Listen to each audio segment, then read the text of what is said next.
Praise the Lord, brothers and sisters. I am your brother Royal Priest. I am so blessed and fine. I believe that you too are fine and blessed. In this video, we are going to interpret one incident which is mentioned in Bible in Matthew chapter 19 to 16 to 26.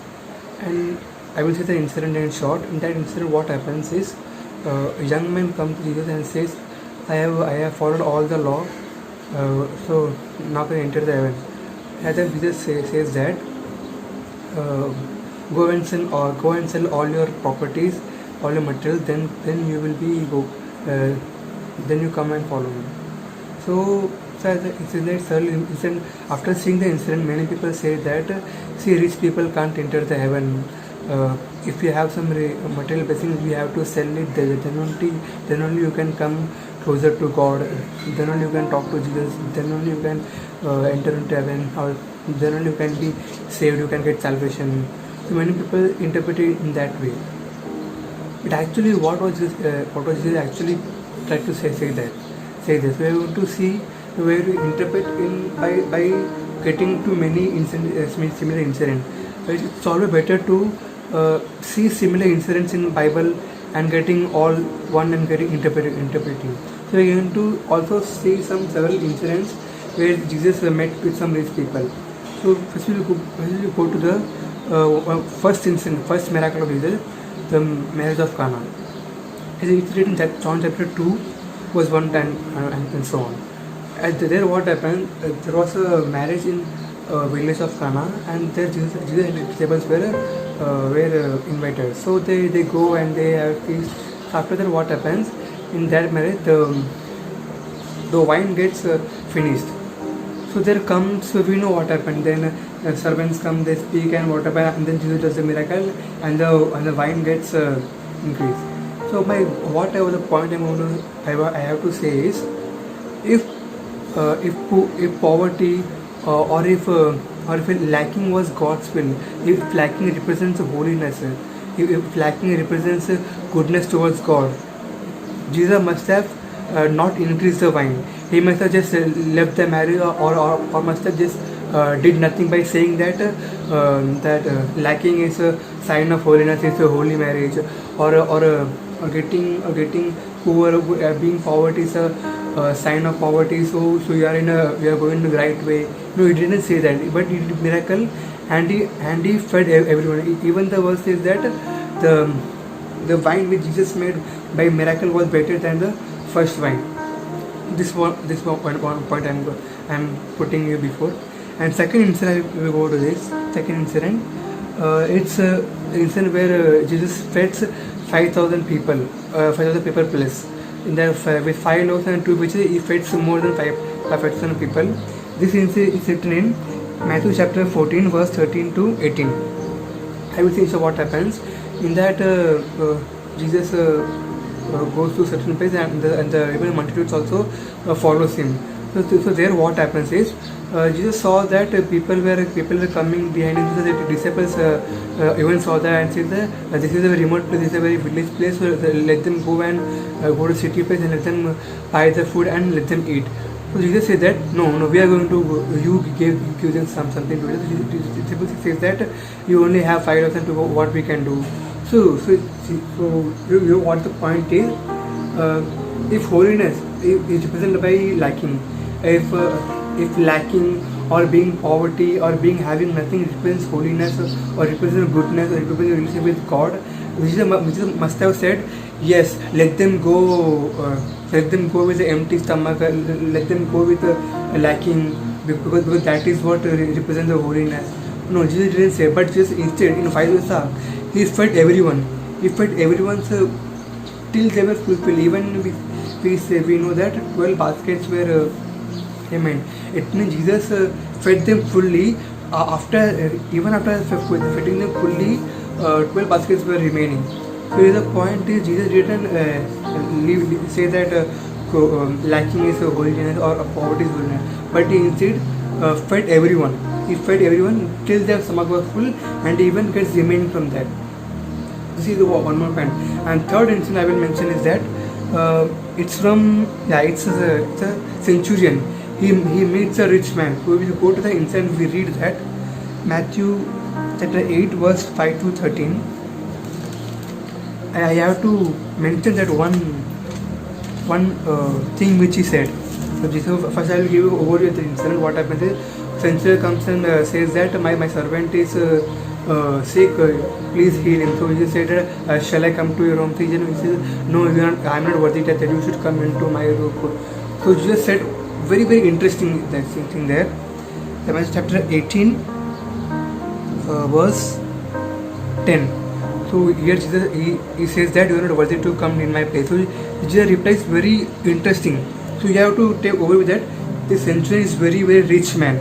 So see the rich man, Jesus says that, and when Jesus heard it, marveled and said to them, and followed, verily I say unto you, I have not found a great faith, no, not in Israel.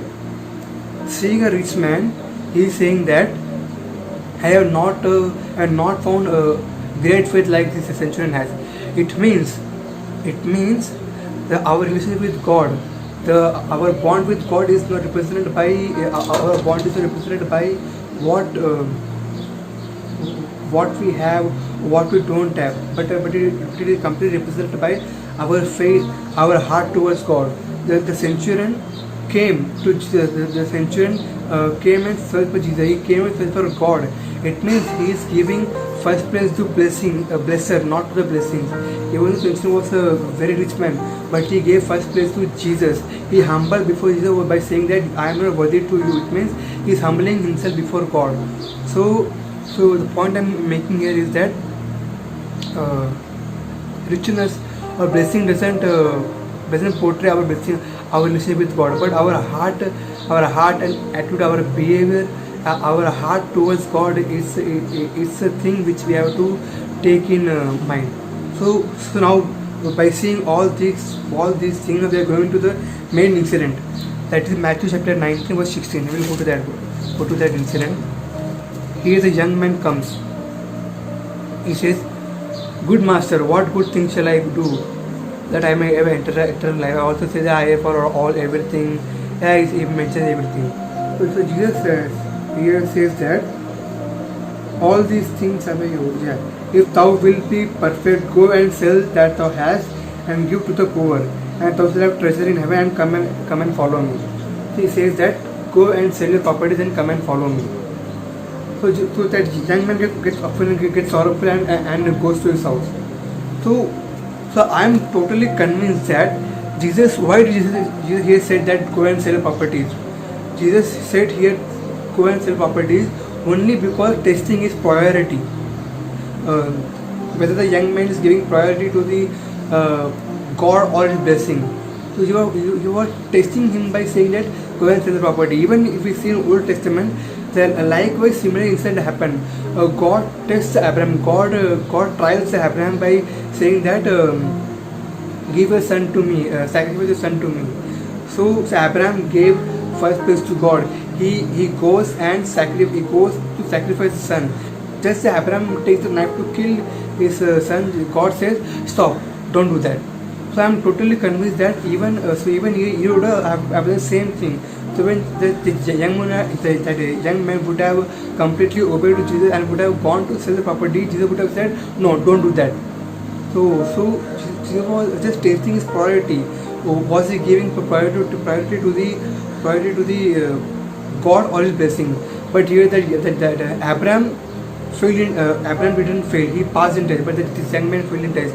He gave priority to the properties and blessing, not to the God. So the young man failed. So after one more thing happens. So Jesus says that in verse 23. Jesus said unto his disciples, verily I say unto you that a rich man shall hardly enter into the kingdom of heaven. After hearing these things, the disciple says that, so gets confused. Oh wow, how it's possible if they get confused. When the disciples heard it, they were exclaiming amazed, saying, who then can be saved? And said unto them, and Jesus told them, behold them, and said unto them, with men this is impossible, but with God all things are possible. So Jesus is trying to say, with men it's impossible, but God with it's possible. God is But in the new covenant, God is residing inside us. We are blood. We have the divine nature of God inside us. So it's possible to us because God is living inside us. It's possible to us. We can be materially blessed, and at the same time we can also be holy to God. We can also be closer to God. So one more thing is a very big thing. They say that Jesus said that, and again I say unto you, it is easy. It is easier for a camel. It's verse 24. It is easier for a camel to go through the eye of a needle than for a rich man to enter into the kingdom of God. See, that some people say that. Jesus says that it's very hard for a rich man to enter in the kingdom of God as compared to a camel entering into the eye of the needle. So what is the eye of the needle? So we always think that the needle which we use to stitch. Is it really Jesus mentioning that? No way. Jesus was not mentioning that eye of the needle, but he was mentioning about the gate. In Jerusalem there was a gate named as Eye of the Needle. So Jesus was here not he was not mentioning about the little eye of the needle. He was mentioning about the gate, which is the name of the eye of the needle. That gate was very small. Only ordinary people can enter into it, but the rich people who take trade, who take many materials, they can't enter that gate because it was very great. So he compared to that gate and he said that rich people can't enter the gate. So I will even put the image in the video. What is the eye of the needle, that gate name? It's ancient gate. Even you go today, that gate is still there. You can even see that in Google images. The eye of the needle, it literally means gate, not the eye of the needle. So the eye of the needle is just gate. So if you humble yourself before God, you can be still rich, and you can still be entering heaven. You can still be obedient to God. You can still be closer to God. If you got something to learn from this video, please like the video and let me know your view in the comment section. So yeah, subscribe option, light of the truth, and tap the bell icon. And bye until I meet you in the next video. Thank you. God bless you.